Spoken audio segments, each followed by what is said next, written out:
বারবার নানা ঘটনাকে কেন্দ্র করে সংঘর্ষে জড়িয়ে পড়ছে চট্টগ্রাম বিশ্ববিদ্যালয়ের শিক্ষার্থী ও আশপাশের এলাকাবাসীরা। সম্প্রতি ছাত্রী হেনস্তের ঘটনায় জের ধরে রণক্ষেত্রে পরিণত হয় বিশ্ববিদ্যালয় এলাকা। এসব কিছুর পেছনে স্বার্থান্বেষী মহলের উস্কানিকে দায়ী করছে স্থানীয়রা। সংশ্লিষ্টরা বলছেন, স্থানীয় প্রশাসনের সঙ্গে বিশ্ববিদ্যালয় প্রশাসনের সমন্বয়হীনতায় প্রায়ই ঘটছে রক্তক্ষয়ী সংঘর্ষ।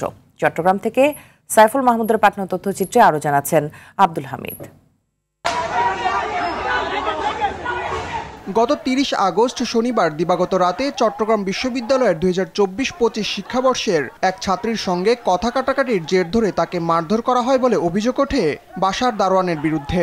শিক্ষার্থীরা খবর পেয়ে ঘটনাস্থলে গেলে তাদের সঙ্গে সংঘর্ষ বাধে স্থানীয়দের।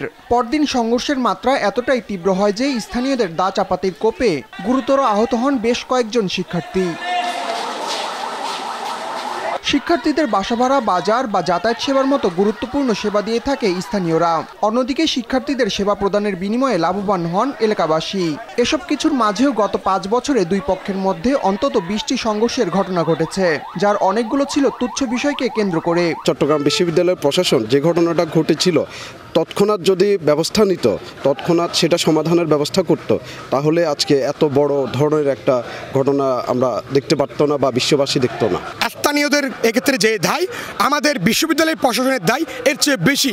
এই যে আপনার এই বারবার ঘটনাগুলো, তারা যদি অতীতে যে হামলাগুলো হয়েছে, যে ঘটনাগুলো ঘটেছে, তখন যদি আপনার স্থানীয় সন্ত্রাসীদেরকে যদি আইনে আওতায় আনতো, তাইলে এরা এত বড় ঘটনা জন্ম দেওয়ার দুঃসাহস দেখাতো না। এসব রক্তক্ষয়ী সংঘর্ষের পেছনে বোঝাপড়ার অভাব ও স্বার্থান্বেষী মহলের উস্কানিকে দায়ী করছেন স্থানীয়রা।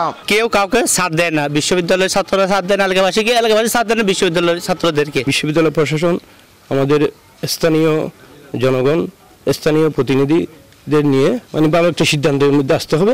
শিক্ষকরা বলছেন, ক্যাম্পাসের বাইরে থাকলে সবসময় নিরাপত্তা দিতে পারে না প্রশাসন, সেই সুযোগ নেন স্থানীয়রা।